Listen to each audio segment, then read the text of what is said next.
Hey, I'm gonna set a meeting with you for tomorrow, just for like the stuff. But, you know, Haley, I'm on softball, but Haley's also on softball, so we're kind of like freaking out a little bit, just about like how many times you're gonna miss and whatnot. But not even that, just more so like the volunteer hours thing. Oh, right. Just because like we're struggling to even like find a place with the time we have outside of softball, so like.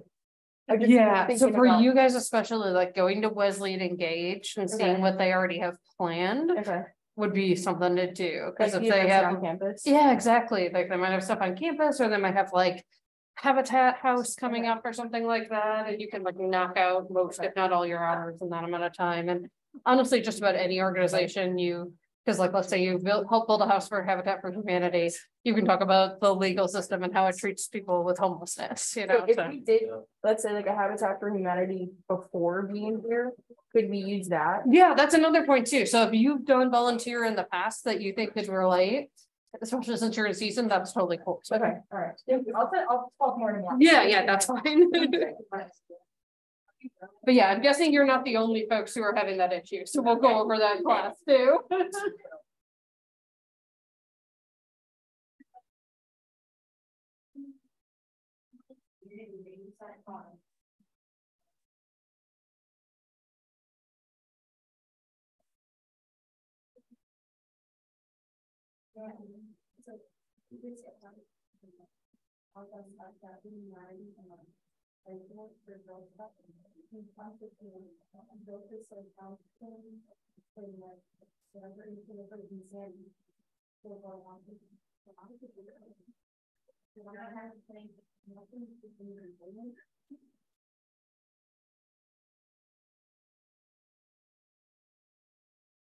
Alrighty, y'all.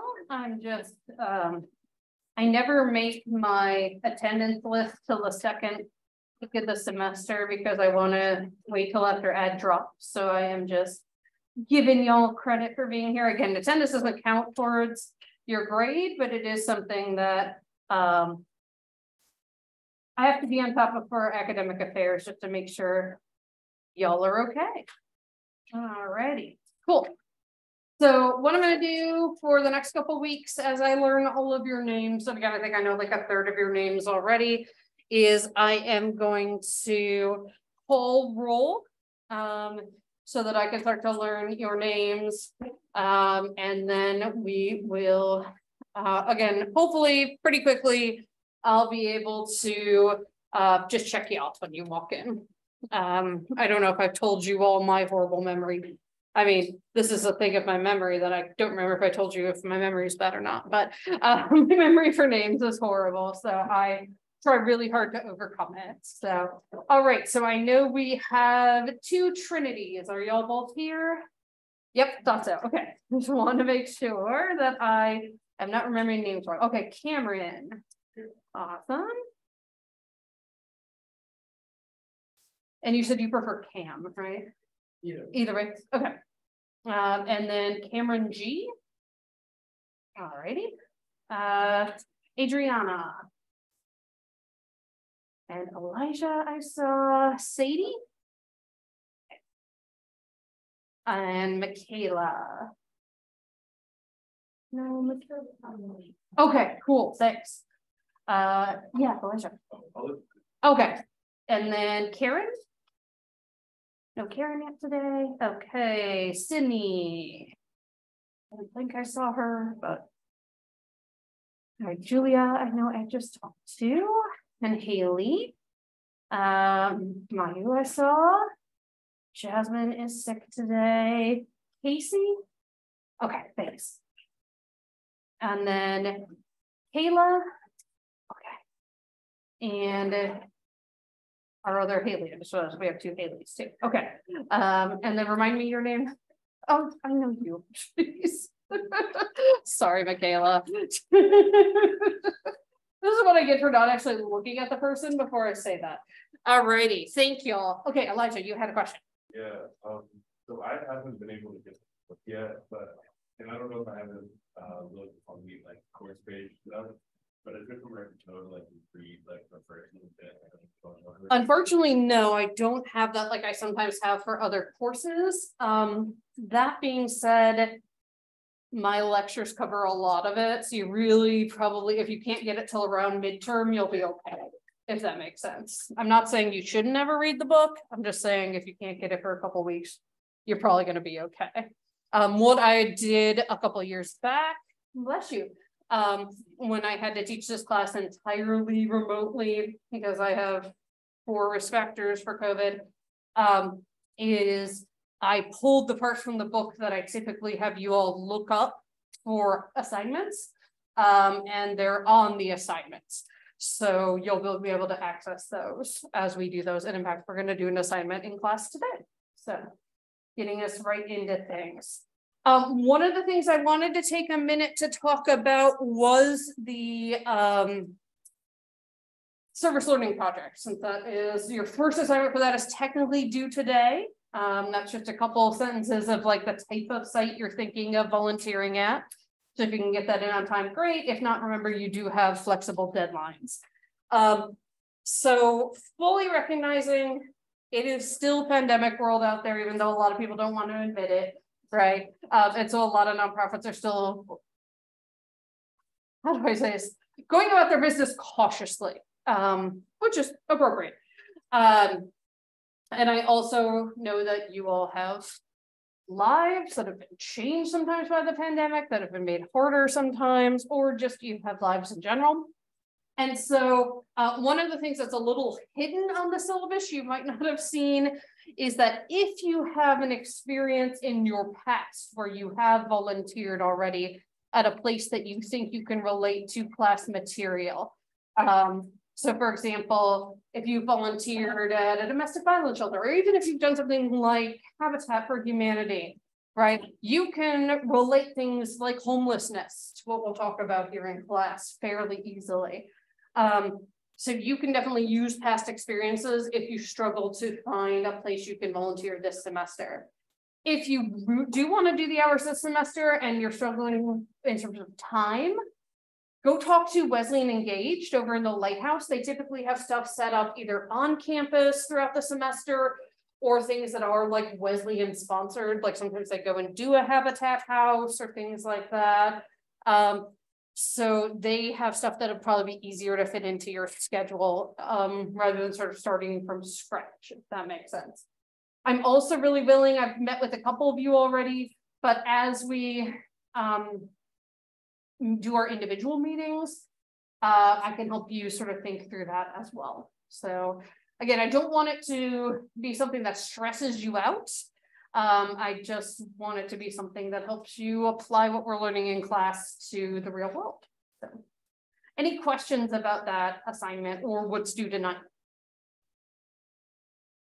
Cool. So what's due tonight, again, just the plan for finding your site. So the type of site you're looking for and sort of how you're going to go about finding one. Or if you've just decided based on what I just said, oh, I'm going to use something I've already done, you can write about that. Again, a sentence or two, you get 5 points for it. Okie dokie. Well, this is that chart that I mentioned I wanted to show you all the other day that will take us a minute to go through. And unfortunately, just because I made it a JPEG, it's like you can either have this zoomed in or this zoomed in. So I'm going to use this and kind of walk y'all through it a piece at a time. But this chart is the difference between a psychologist who works as a forensic psychologist and a psychologist who works as a clinical psychologist, because there are some pretty critical differences. So one of the biggest ones, which we mentioned the other day, is who is the client, right? So we're looking at who is paying you, right? Who are you loyal to? Who is your confidentiality to? So if you're a forensic psychologist, it's who hired you, which is typically not the person you're evaluating unless that person themselves is very rich. So this might be the court system, the police department, an attorney. So again, not that person sitting in front of you. And particularly if you're trained as a clinical psychologist, which many people are. So I think I mentioned before, there are master's programs in forensic psych or psych in the law. There are very few PhD programs. So typically what people do if they want a doctorate and want to do this is that they will get a doctorate in clinical psychology and then specialize in this. So like when they do their placement hours, they'll try to work within a court setting.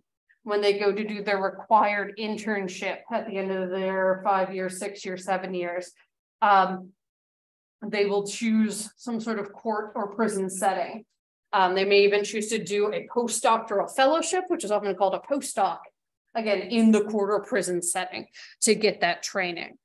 But for example, there are people I know who graduated from the same program I went to who are forensic psychologists. There are also people I know who graduated from the same program I went to who are neuropsychologists or clinical child psychologists. So within the same program, you can get lots of different areas of specialty. If you are a clinical person, your client is the person in front of you. It's the person you're evaluating, the person you're treating. Typically, they or their insurance is paying you to do that. So another issue is the role of diagnosis. So what official, fancy diagnosis, given all of our scientific terminology, does that person have? Well, in a forensic setting, it doesn't map well on legal criteria, so it's almost irrelevant what that person's diagnosis are. So instead, they're interested in legal criteria. So for example, when you're trying to decide if someone was not guilty by reason of insanity, you're being asked questions like, did they know what they were doing was wrong at the time of the crime?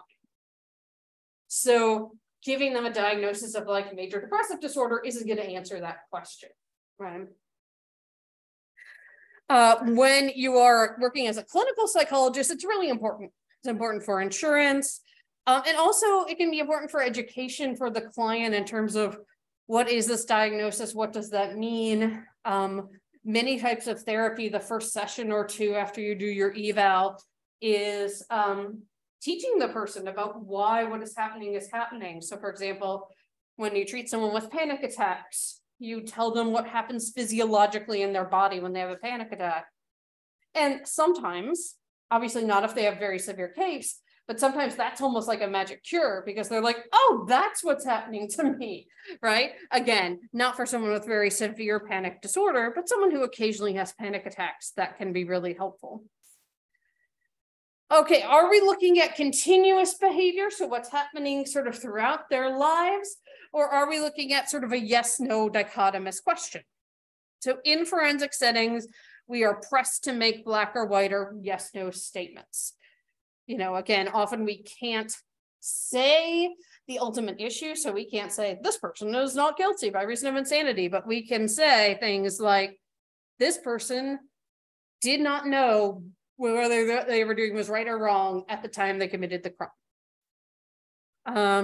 In a clinical setting, it's degrees. There's a continuum. It's not yes, no. So yes, you might give them a diagnosis, but within that, there's a range of severity, right? And you would acknowledge that in your diagnosis. Motivation on the part of the person in front of you to distort what they are experiencing. So unfortunately, in forensic settings, you kind of have to always assume they might be distorted. So if they're coming in and trying to say, I'm not guilty by reason of insanity, they have a lot of motivation. I have a thing to ask you all for motivation, but I'll just tell you. They have a lot of motivation to say, yeah, I was super crazy then. I didn't know what was going on, right? I mean, again, they're not going to get out of things. They're just going to have a different type of sentence. If you're suing and you're trying to get a lot of money, right, you might have some motivation to exaggerate your symptoms.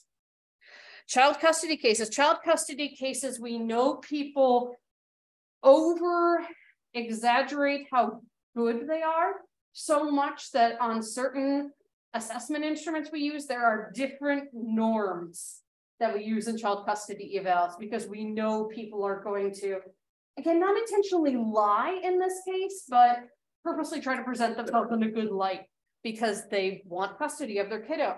And in fact, if they don't do this, it's almost a red flag, right? Like, do you actually want custody?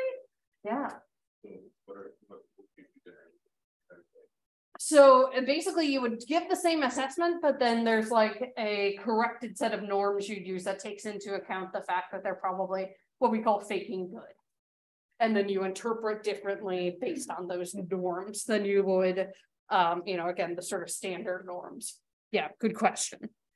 In the clinical setting, most are not motivated to distort. There can be people sometimes who are, but typically if they're coming in for therapy, they want help, right? But some will. So sometimes what we will see is people, we kind of call it like a cry for help. So like we call it faking bad or exaggerating their symptoms just to be like, no, I really need help. No, I'm in really bad shape. Please help me. Unfortunately, in our society, the folks who distort in the opposite way, like, no, I'm fine. We just don't see, right? They don't come for therapy.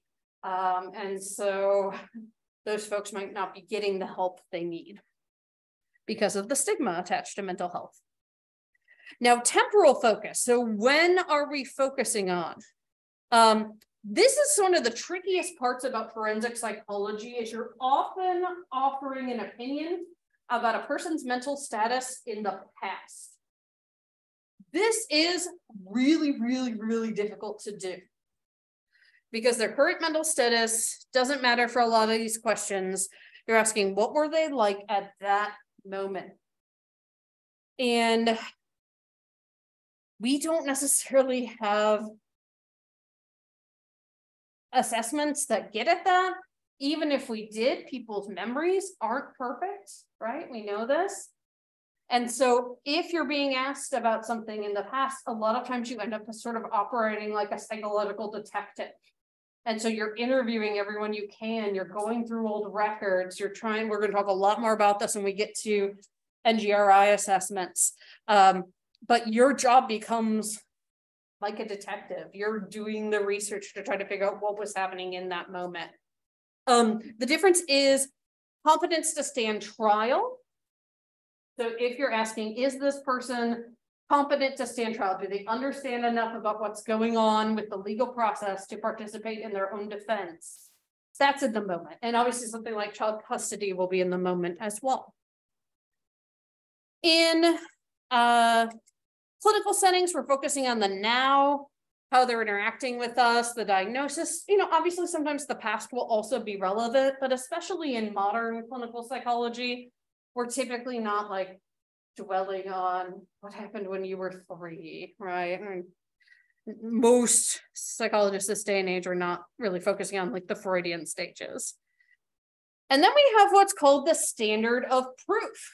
And this will vary not only by the type of case you're involved in, but also by the municipality and what they require for the standard of proof. So in some cases, they'll be looking for what they call beyond a reasonable doubt. And the evidence in that case has to be extraordinarily strong, like 90% sure, basically. Clear and convincing is sort of less than that, but still pretty strong. A preponderance of evidence, I've heard it as 51% or 50% plus a feather. It basically says just like, is the majority of evidence pointing in that direction. A lot of times what you'll see for psychologists is a reasonable degree of psychological certainty. So they have to describe the basis of their opinion based on all available information and explain why you could rule out alternative explanations. And so it's almost like the care you have to give to a good research study for each individual who's in front of you. Try to rule out alternate explanations. When you're working in a clinical setting, again, one-on-one with your client, we're kind of looking at statistical significance. We're basing it on research.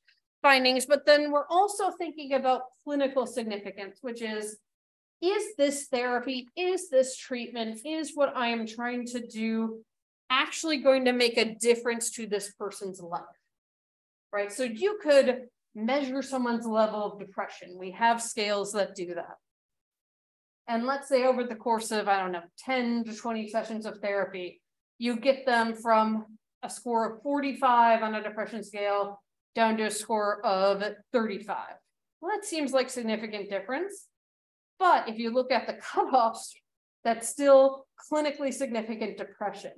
Is it actually making a difference in their day-to-day life? Are they actually being able to engage in things more? Are they getting out of bed? Are they participating in work?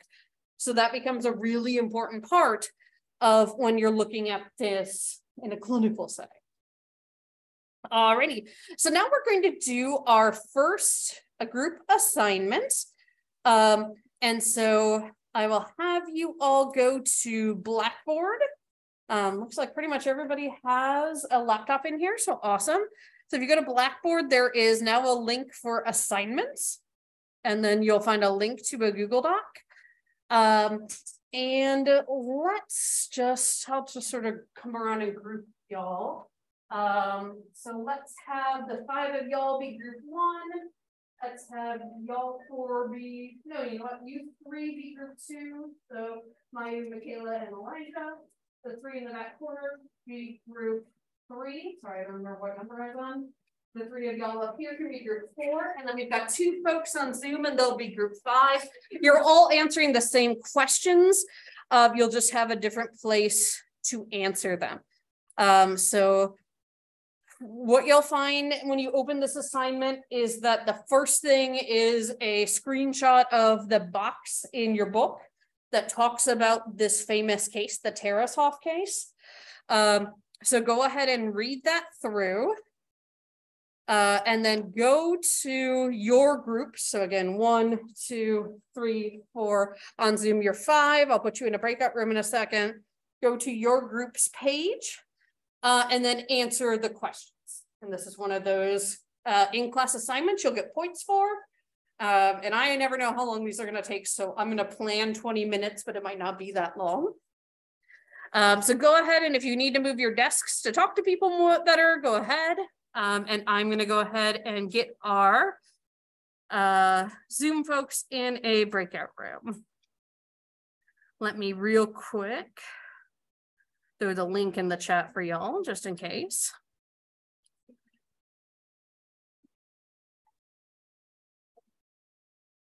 Alrighty.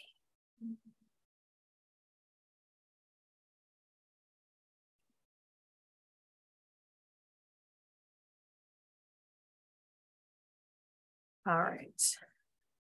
And then Aaliyah and Sydney, y'all will go into a room, I think automatically.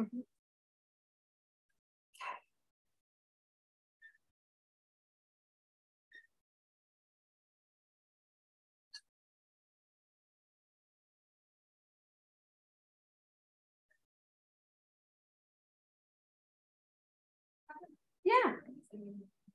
Yes. Yeah. So we would have to get a permission for you to officially audit it, which we can do in order to put you in the Blackboard page, or I can just send you stuff throughout the semester. It's up to you. We can talk after class if you want. It's like way more complicated than it should be, as everything is in a bureaucracy, let's be honest.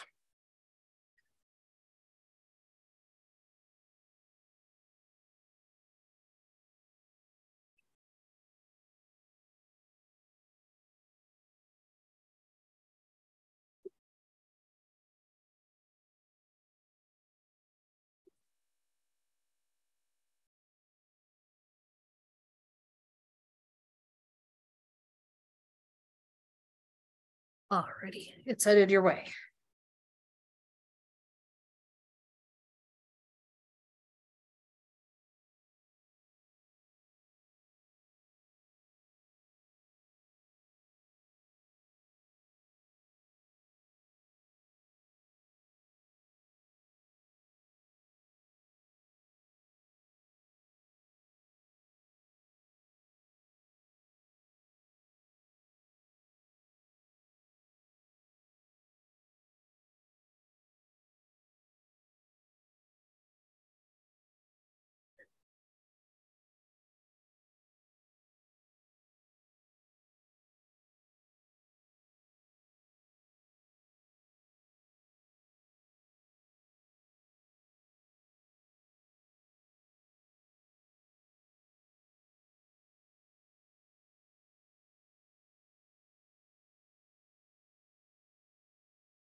Yeah, once you've read through the Tarasoff case, then go ahead and get with your group members and chat out loud about the questions. I know that that's like a novel concept in this post-pandemic age, but.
Yeah.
Looks like folks are still finishing the last question, so take a couple more minutes and then we'll talk through it.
Alrighty, sounds like everybody is done or finishing up. So what we're going to do is go around and have each group talk through their answer to a question. And if other groups want to jump in with stuff that they want to add, you're totally welcome to do so. This is a very famous case. And you will hear people talk about Tarasoff decisions or the Tarasoff case pretty frequently. So group one, we'll have you start with what psychological issues do you think that Podar was dealing with?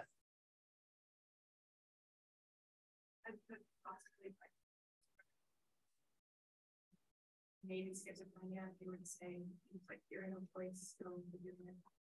Exactly. Yeah, it's obviously hard to tell with how little we have in this little box, right? And ethically, as psychologists, we never want to diagnose someone we haven't actually interviewed. So I like all the maybes, so that's excellent. But yeah, I mean, anytime you're hearing voices, that means there's some sort of psychotic symptoms going on, right? And yeah, we tend to think schizophrenia, but you can also experience psychotic symptoms during a mood episode. So for example, I had a client when I was on my residency that only when she was depressed, she would hear voices telling her to do things like put her arm in the oven and burn herself. She would listen to the voices, but she knew they were voices in her head, if that makes sense. Like some people don't recognize that and they think that they're somehow outside of themselves, things along those lines. So yeah, clearly some severe psychopathology going on. Alrighty, group two. What would you have done differently if you were the therapist in this case? Probably reached out past administration. I feel like because on campus, usually the psychologists aren't extremely qualified. There are a lot of students, so I feel like you probably would have reached out to get find. At that point, I feel like it's out of your hands. Right. Yeah, and in this case, The psychologist was a trainee. Right? So imagine being in grad school and this is one of your cases. I can't imagine it actually. Yeah, and so I know that the therapist was talking to her supervisor, and just their understanding of the law as it existed at that time was that they could report to the police, but they couldn't directly contact the potential victim. And this case changed that. And unfortunately, this type of situation is pretty common. So for example, the Virginia Tech shooter, he was actually seeing a therapist on campus. She tried to reach out to campus police and other authorities, and just sometimes stuff gets lost, or there has to be like a certain amount of like justification for taking action. Alrighty, group 3, does the court decision in this case seem to make sense to you or seem reasonable to you? Why or why not?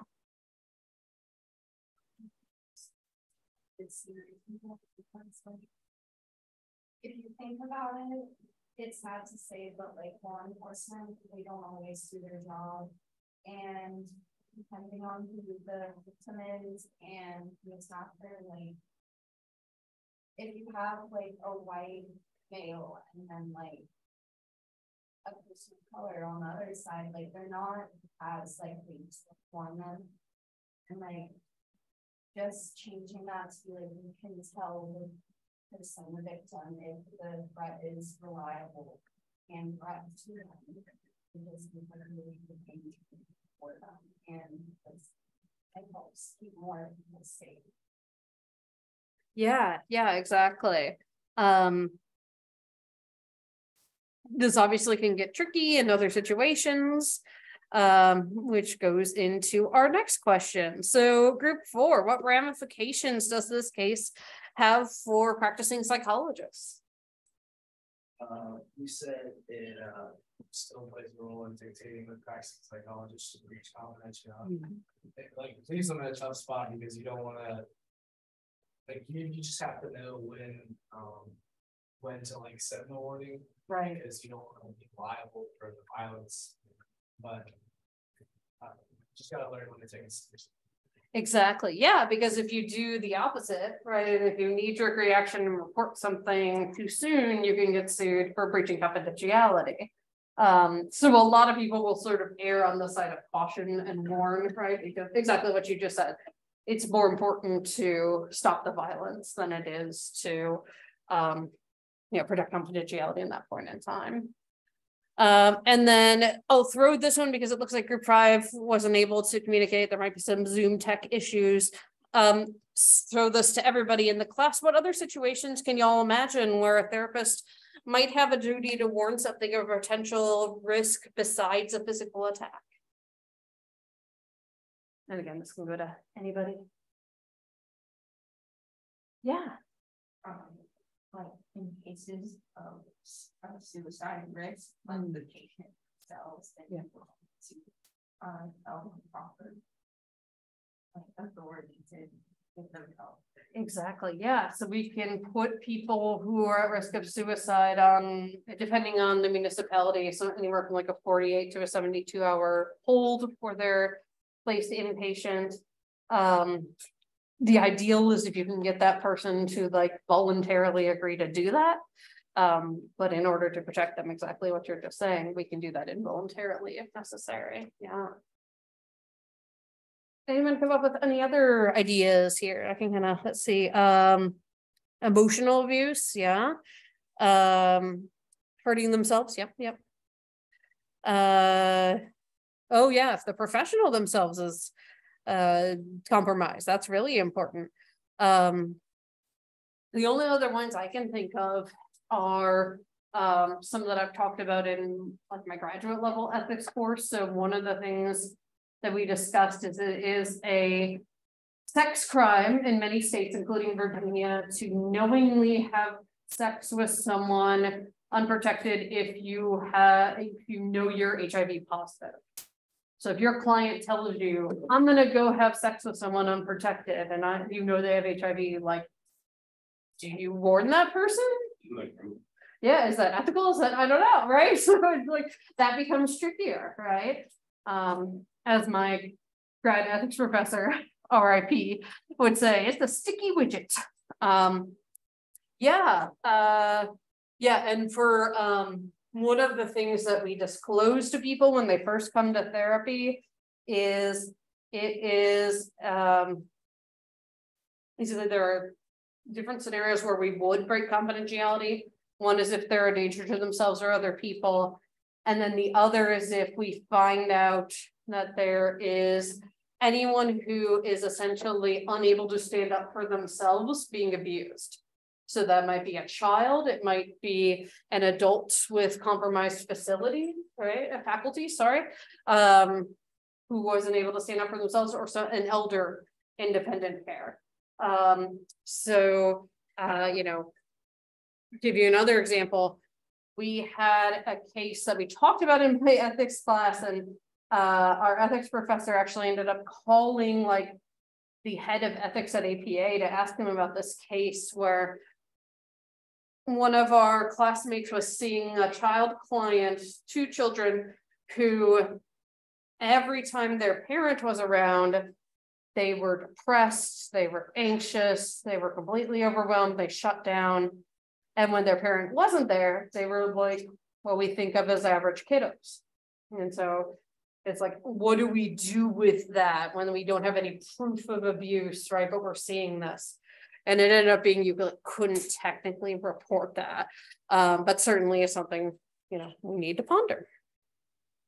So yeah, the Tarasov case is something that is really vital in the interaction of psychology and the law, and definitely influences, how psychologists practice. And does being more cautious make us better or worse psychologists? I'm not sure, right? But certainly you want to, exactly what we were talking about, avoid violence on the part of your client in particular, and at all costs, if you can.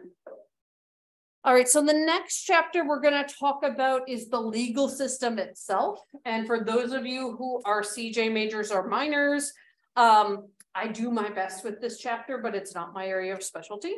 So if I F something up, please correct me. There are different approaches to the legal system itself. And so in Europe, but not Great Britain, they use the inquisitorial approach. In this approach, the judge has more control over the proceedings. So the judge themselves will question witnesses and even present evidence. So the judge would be much more involved in sort of researching and preparing the case rather than just hearing it. The adversarial system is what we use here in the US. And this is where exhibits, evidence, and witnesses are assembled by attorneys who are considered representatives of one side or the other. And the idea is to convince the judge or jury, who we often call the fact finder, that their side's viewpoint, the side that they are representing, is the truthful one. In a jury trial, judges will rarely call witnesses or introduce evidence, but sometimes if there is a bench trial, which is a trial without a jury, judges might question the witness directly. So there are criticisms of this, of the adversarial system. The biggest one is that you end up with just this like competitive atmosphere, almost like it's like, I don't know, like a sports event or something, right? And it becomes less about the truth and just who's better at arguing. But there are benefits. So adversarial systems have been shown to lead to less biased decisions. We know for a full fact that there are still very biased decisions within our judicial system, particularly when it comes to issues of minority status, particularly race and ethnicity, but certainly also socioeconomic status, sexuality, things along those lines. But it is less biased, so that's something. And the decisions are often more likely to be seen as fair by the parties in dispute.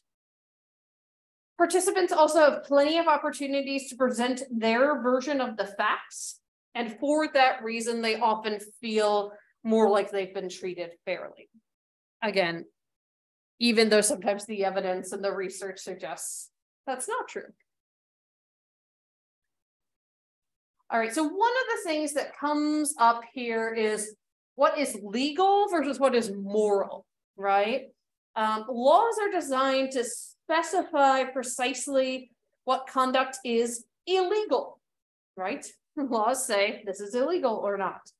And this is sometimes referred to as black letter law. It's in black and white on the piece of paper. It tells us, yes, no, this is legal.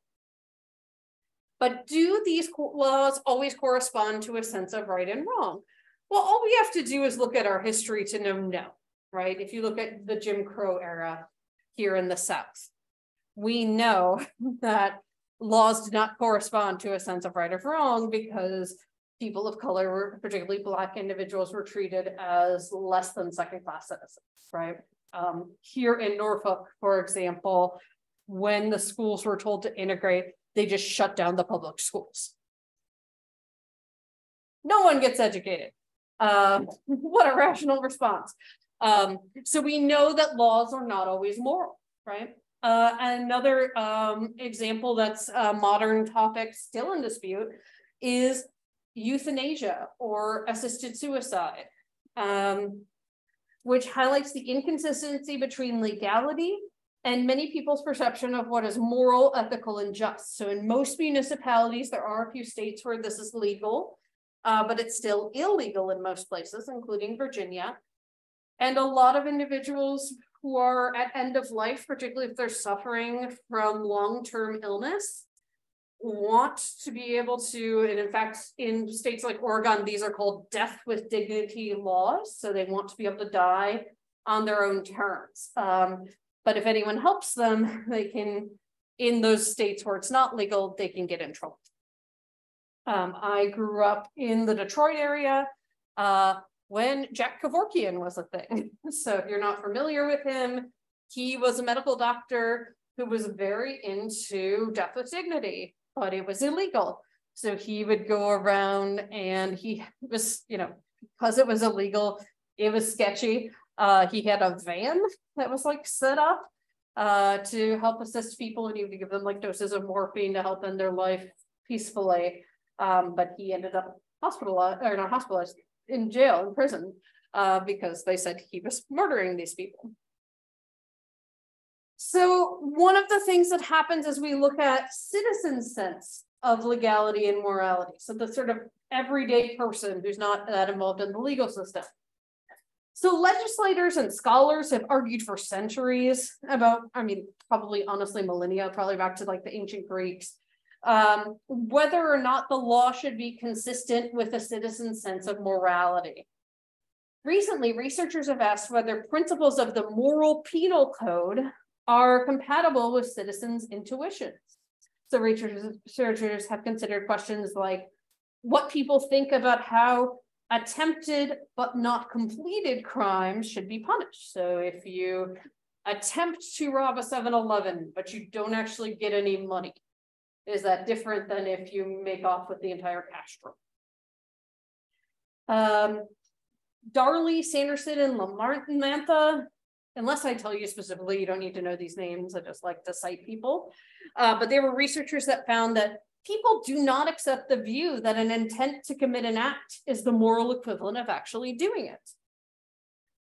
Psychologists also study how people assign causes, including intentions, to the behaviors of others and their own behavior. And this goes into what's called attribution theory.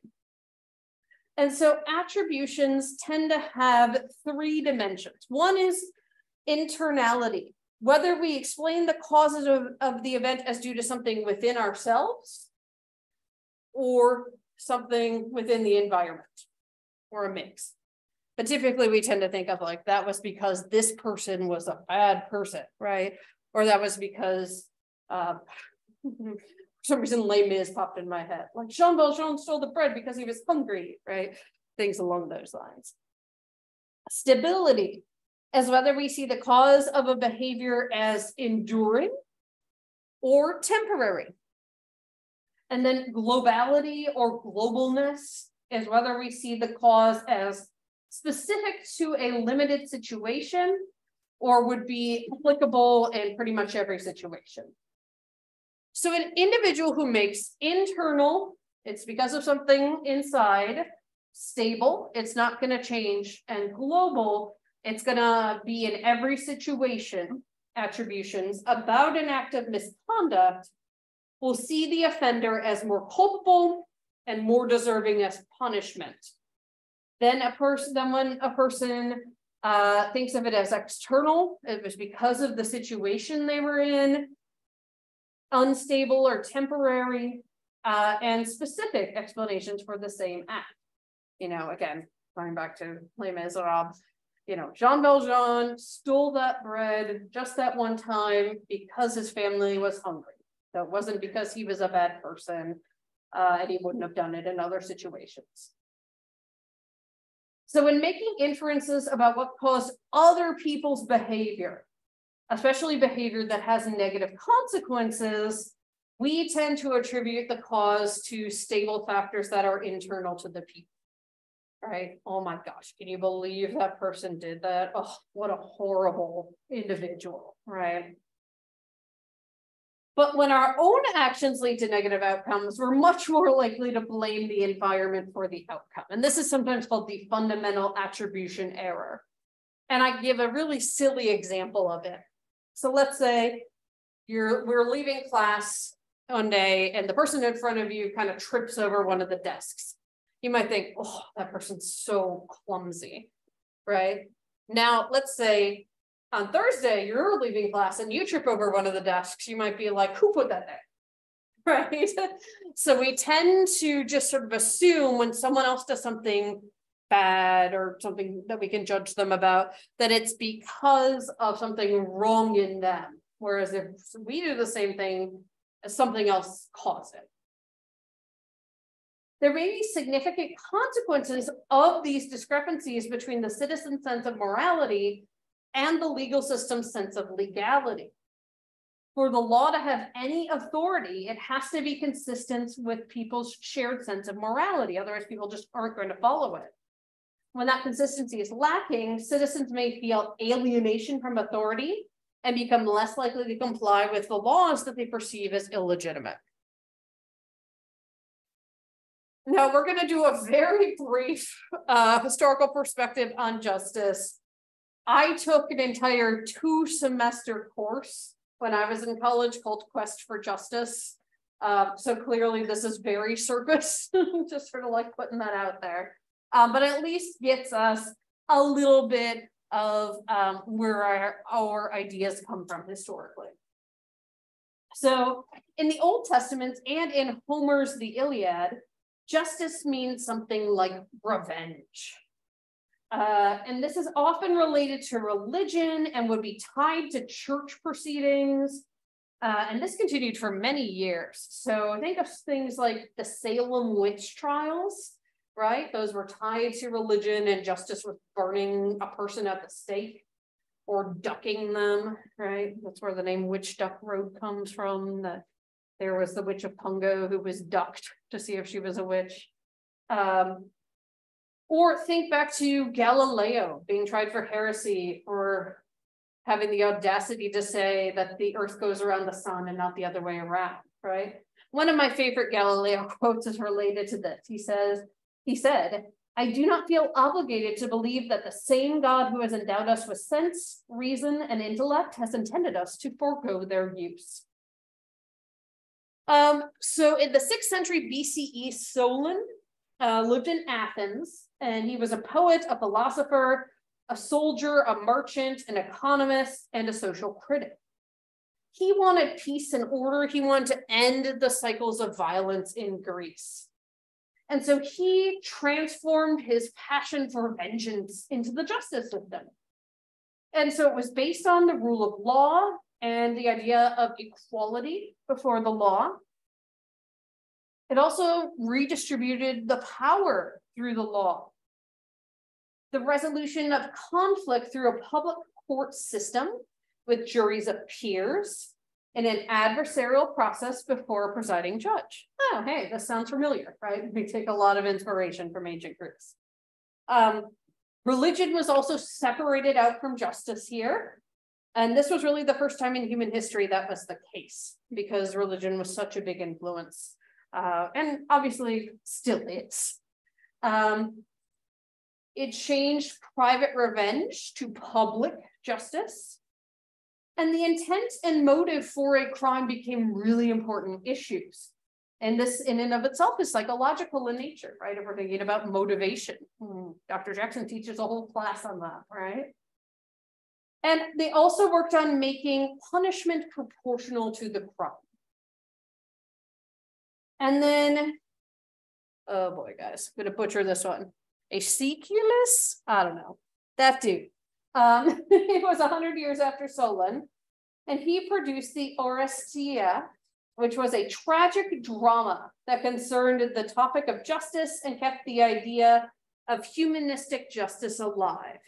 So basically, it was a play that put voice to Solon's ideas. And then, as now, arts and the performing arts in particular were often used to get messages across, right? So for example, some of you may remember the Bobo doll study, where Bandura had kids watch parents like beat up this Bobo doll, and then they did it. Well, that same psychologist, Alfred Bandura, who passed away pretty recently, actually, but he took that principle and used it for good around the world. So in Mexico, when people who were HIV positive weren't being very accepted, he worked with a telenovela to incorporate a character who was HIV positive, and they actually saw people's opinions change and attitudes change. So arts can be very helpful. By the time the golden age of Athens in the 5th century BCE, the concept of justice came to be more about achievement of the well-being of individuals rather than about revenge. During the Crusades, the Eastern Church transferred manuscripts of Greek masterpieces to Rome for safety. And these became the foundations for ideas in Europe and particularly in Great Britain for the justice system. So English society was using a representative system and moved to an adversarial system. They used jury and the concept of equality before law, and not surprisingly, since the settler version, colonial version of America was a colony of Great Britain, this influenced the American judicial system. I want to fully acknowledge that there were people there for centuries, if not millennia, before those folks came, and they had their own ways of dealing with issues of justice. So what is justice? Well, there's different models to explain justice. Distributive justice models suggest that a person will be more accepting of decisions and more likely to believe that disputes have been resolved appropriately if the outcomes seem just or distributed equitably. So people will buy in more if there's at least the appearance of equity. Procedural justice models suggest that if individuals view the procedures of dispute resolution or the procedures of decision-making as fair, they will view the outcome as just, regardless of whether it favors them or not. So is the decision right, or was the procedure that was used correct, essentially? Then there's common sense justice, and this is everyday intuitions about fairness from ordinary citizens, the basic notion of what is just and fair. And researchers have found evidence that the black letter law on the books may be at odds with community sentiment, and this probably does not surprise us, right? Three main discrepancies between jurors' intentions and legal concepts and procedures that come up over and over. The common sense context is typically wider than the laws. Laws are pretty prescriptive, but jurors come in with like wider ideas about justice. Jurors' perspectives on defendants and victims' actions are more subjective than the law technically allows. And then jurors take a proportional approach to punishment, whereas the law usually asks them to consider the defendant in isolation. So essentially jurors are kind of comparing people to the worst case scenario in their head. Well, this guy did this, but he's no Ted Bundy, so. All right, so what makes the justice system even more complicated in the US is that we have layers of it, right? So we have federal courts, we have state courts, sometimes we have county and city courts. Give you an example. So I grew up, as I mentioned, in the Detroit area. My parents lived there until a couple of years ago. And one year my mom got jury duty twice. But one was from the federal circuit court and the other was the local county court.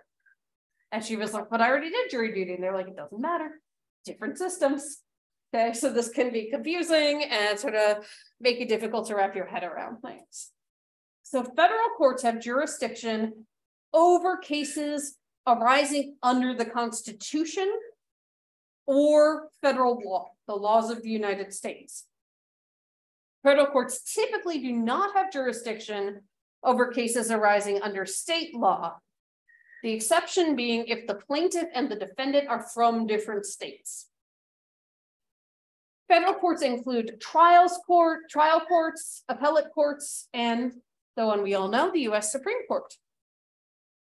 So federal trial courts are called US district courts. There's at least one district in every state. And the federal appellate courts are called the US Courts of Appeals. There are 13 federal courts of appeal, which are divided into geographical circuits, areas. And these appeals are assigned to 3 judge panels. These judges will examine the record of the trials court. So they will examine the documents that the lawyers believe the judges need in order to decide whether the original ruling should stand or whether it should be overturned. They read the briefs, which are the lawyers' written arguments, and they listen to the oral argument, the lawyers' debate about the case before voting. The panel decides the case by majority vote. So that's why there's 3, so that there will be a majority. And one of the judges writes an opinion explaining why the court decided as it did. Now, as of right now, 9 justices make up the Supreme Court. That number has varied over the course of the Supreme Court's existence. But right now, and for the past, I don't know, 50-ish years, maybe more, it's been 9. The US Supreme Court has the authority to review all cases decided by those federal appellate courts, but they don't have to. So part of what will happen sometimes, and you'll hear this when the Supreme Court is in session, is you'll hear like they decided not to take up this case. And essentially when they do that, they're letting the ruling of the appellate court stand, right? Because they're saying we're not even going to bother to look it back over. The Supreme Court also has the authority to review state court decisions based on the Constitution or in the laws of the US. So if states are deciding about issues that are actually federal issues, the Supreme Court has a right to decide on those as well. The Supreme Court reviews only those cases the justices view as most significant. So it's very selective in which cases get heard, and usually only a handful, up to 10 cases get reviewed a year. And when the court decides to review a case, the order granting review is called a writ of certiorari. The court reviews only a small percentage of the cases it's asked to consider. So obviously we also have state courts. And state court systems are typically divided into lower courts and trial courts. Lower courts have jurisdiction over specific matters, things like probate of wills, administration of estates, family matters, and cases involving juvenile offenders. Family courts handle cases involving divorce, child custody, and child dependency. Juvenile courts deal with legal questions concerning delinquency. Trial courts are typically ones that decide any case that concerns state laws. Most criminal cases are tried in the state trial courts. These include cases like drunk driving, armed robbery, all the way up to sexual assault or murder. There also obviously exists an appellate system here as well. So let me see where we're at time-wise. 5 minutes, we can probably get through some of this. So there is a possibility to appeal decisions, and then those would go to state appellate courts. And then you can also go all the way up to the state Supreme Court to decide on state-related matters. And again, this would operate much like the federal Supreme Court, where it would decide what it decides to look at or not. Alrighty, so problem-solving courts are going to take us quite a minute to get through, so we will pick up there on Thursday, and these get pretty psychological. So thank you all for participating in our first activity, and I'll look forward to seeing everybody Thursday.